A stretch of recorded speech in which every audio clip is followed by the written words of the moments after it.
Communicating your priorities better with the rule of 5. One of my go-to tools for prioritising and managing my to-do list is Trello.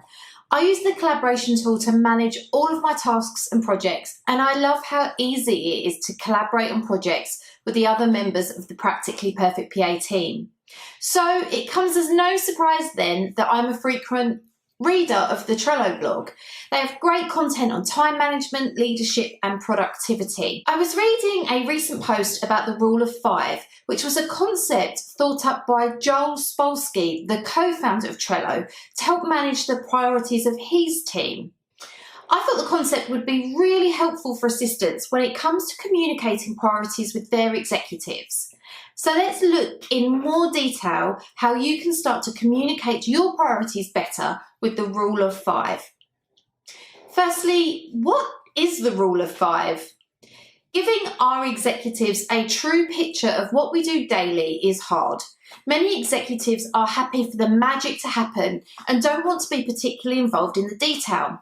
Other executives are too busy and don't take the time to find out what is happening with your task load.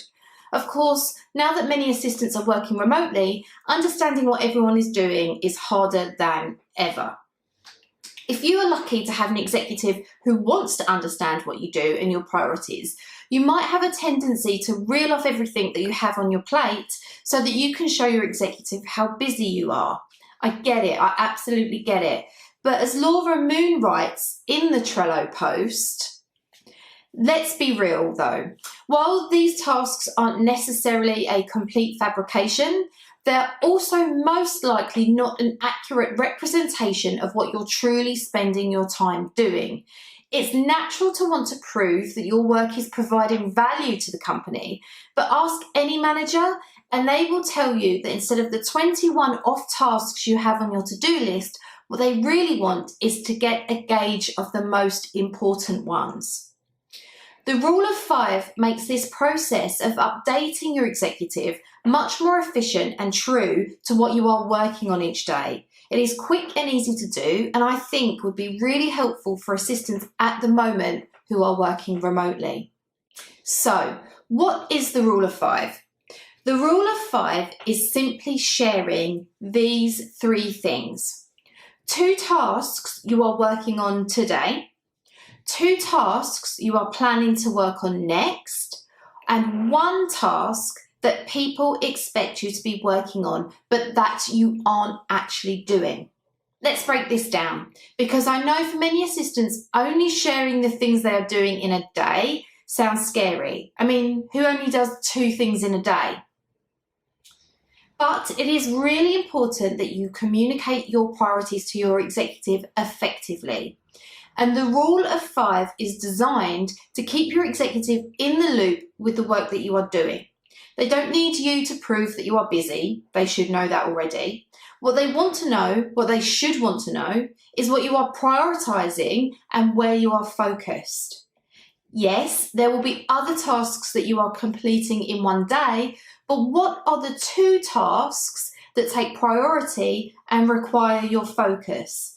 These are the tasks that you should share with your executive. After you have detailed the main 2 tasks taking priority, the next step in the rule of 5 is to share what you have in the pipeline. 2 tasks that you are planning to work on next.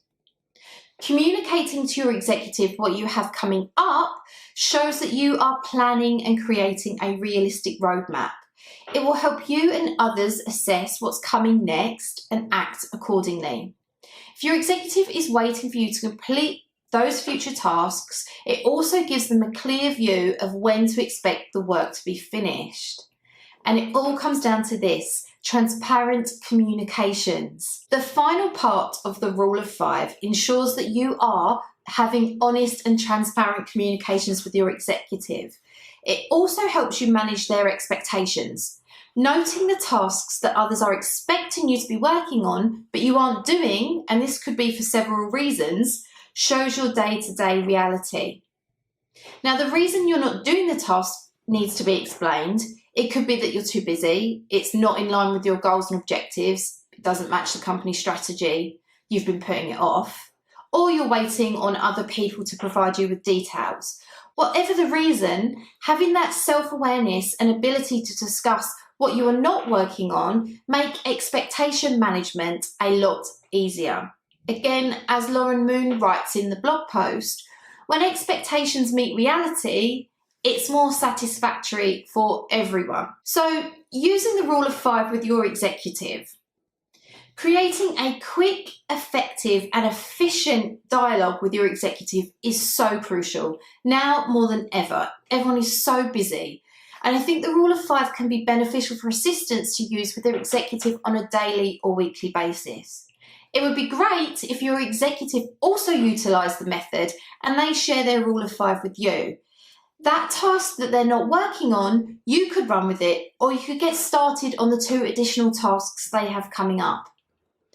The rule of 5 can be communicated over email or in your one-to-one catch-ups. It's a really agile method that will hopefully lead to a greater understanding of your priorities and what you do behind the scenes to make the magic happen.